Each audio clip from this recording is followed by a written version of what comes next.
Si vous essayez de gérer vos finances, je suis sûr que vous êtes déjà confronté à cette situation-là. Voilà, vous notez vos entrées, vous notez vos sorties, mais c'est assez difficile à la fin, bien sûr, de pouvoir dégager quelque chose parce que on se rend compte qu'on dépense autant qu'on gagne. Ouais. Alors que la base de l'épargne, si tu ne réduis pas tes dépenses, eh bien, c'est extrêmement difficile de dégager une épargne. Voilà, dans cette vidéo, je vais vous montrer une méthode assez intéressante, assez graphique, visuelle, que vous pouvez appliquer pour pouvoir savoir parmi les dépenses, quelles sont les dépenses qui sont superflues et qu'il faut enlever naturellement pour pouvoir réussir en fait à dégager de l'argent chaque fin du mois et qui sera votre épargne. Donc, regardez bien la vidéo jusqu'à la fin, ce sera très instructif. Salut à toi, si tu ne me connais pas, je suis Abayi, investisseur 2.0 et bienvenue à l'école des investisseurs 2.0. Ici, nous abordons des thématiques liées à l'éducation financière, plus précisément sur la gestion des finances, avant de parler d'investissement, parce que la base de tout enrichissement, c'est la gestion d'abord et ensuite l'investissement. Donc, si ce genre de thématique t'intéresse, eh bien, je t'invite à laisser un like, à t'abonner aussi, un petit commentaire aussi, ça fait toujours plaisir, ça nous aide, ça encourage. Et maintenant qu'on a fait un petit tour, eh bien, retournons au sujet de la vidéo. Oui, c'est important de comprendre cela parce que beaucoup sont bloqués peut-être dans ce cycle. C'est-à-dire, ils arrivent à gagner de l'argent, c'est bien, ils dépensent, ils savent qu'ils doivent gérer l'argent, mais ils ne savent pas concrètement comment en fait réduire les dépenses. On va te dire, oui, il faut réduire tes dépenses, mais de façon concrète, comment on le fait, de façon pratique. Eh bien, je vais vous expliquer un peu comment vous pouvez le faire. Voilà, donc on part de base sur le fait que vous notez déjà, vous faites un suivi, hein. C'est-à-dire vous entrez, vous notez vos entrées, vous notez vos sorties. Voilà, si vous n'avez pas ces informations, ça sera très difficile de pouvoir vous expliquer concrètement comment vous pouvez procéder pour réduire naturellement les dépenses qui ne sont pas importantes. Donc, pour ce faire, on va passer sur la tablette graphique. Voilà, ici, on n'a pas de tableau, ouais. La tablette graphique. Donc, passons rapidement sur la tablette graphique et je vous explique. Tout d'abord, lorsque vous prenez bien sûr la liste de vos entrées et de vos sorties, vous allez faire deux cercles. Donc, un premier cercle et un deuxième cercle. Sur le premier cercle, vous allez noter dépenses vitales. Et sur le second cercle, au-dessus, vous allez noter dépenses non vitales. Donc, vous allez le faire sur un papier. Moi, je le fais ici pour vous montrer, mais vous le faites sur du papier, voilà, pour pouvoir voir visuellement. Donc, une fois que vous avez fait cela, eh bien, ce que vous allez faire, vous allez prendre la liste de ce que vous avez suivi là, que ce soit vos dépenses, vos entrées, toutes les informations. Et bien, vous allez essayer de regarder quelles sont les dépenses qui sont vitales. Quand je parle de vitales, c'est ce dont vous avez besoin nécessairement pour vivre. Donc, on va prendre un exemple, hein. Facture, loyer, transport, voilà. L'alimentation aussi, puisqu'il faut manger, c'est important. Voilà. Bref, ça, ce sont des exemples, mais chez vous, vous saurez exactement quelles sont les dépenses qui sont très importantes. Voilà. Sans ça, vous ne pouvez pas vivre. Voilà. Donc, vous les notez dans ce cercle-là.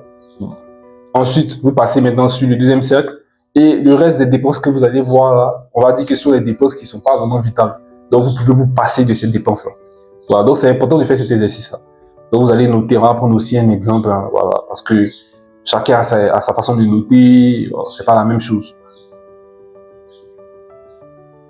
Peut-être, il y aura les achats, voilà, habits, c'est pas vraiment utile, c'est bien, mais c'est pas vous, si vous avez déjà des habits, si vous n'achetez pas de nouveaux habits, vous n'allez pas mourir.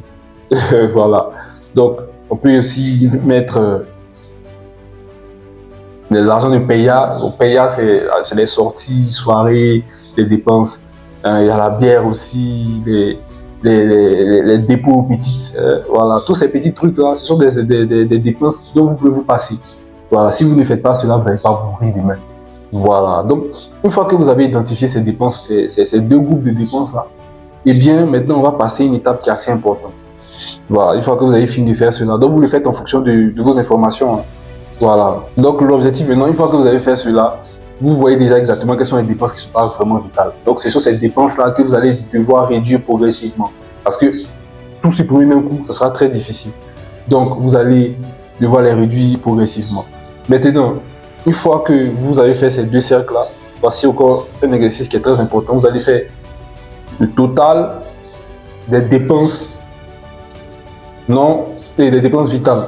Donc, pour les différentes dépenses vitales que vous avez notées, vous allez faire le calcul.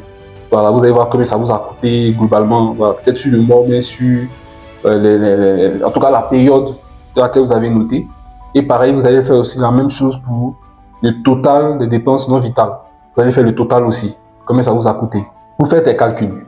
Maintenant, si le total des dépenses vitales est inférieur au total des dépenses non vitales, c'est-à-dire que le total des dépenses non vitales est supérieur au total des dépenses vitales, ça veut dire que vous êtes très en danger. Ah oui, oui. Parce que ça veut dire que les dépenses non vitales, donc non essentielles, consomment plus en fait. Et donc naturellement, vous devez réduire ça le plus vite possible. Vous devez réduire le maximum le plus vite possible. Très vite. Vous savez, vous êtes très en danger. Voilà. Très en danger. Votre objectif, ça doit être que le total des dépenses vitales soit supérieur au total des dépenses non vitales. Voilà. Et quand c'est le cas, ça veut dire qu'il y aura un surplus. Donc, pour arriver à cet objectif-là, naturellement, vous devez réduire tout ce qui est dans les dépenses non vitales. Voilà. Donc, faire d'un coup, ça sera très difficile. Mais vous devez aller de façon progressive. Bon, c'est pour ça que je vous invite à faire cet exercice. C'est très visuel, ça vous permet naturellement de prendre conscience des dépenses que vous faites en fait, qui ne sont pas très intéressantes pour vous.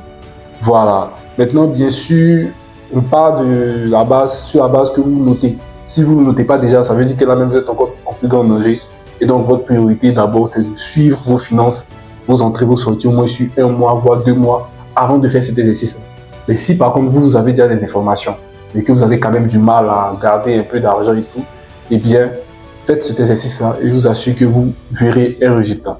Donc, merci d'avoir regardé la vidéo jusqu'ici. J'espère que ça vous a apporté des informations instructives. Si vous voulez aller plus loin, n'hésitez pas à nous rejoindre. Et bien, dans le programme de parcours d'un investisseur 2.0, on aborde toutes ces thématiques-là. Voilà. Et bah, c'est tout. Hein. C'était Abaïli, votre hôte. Et je vous dis bye!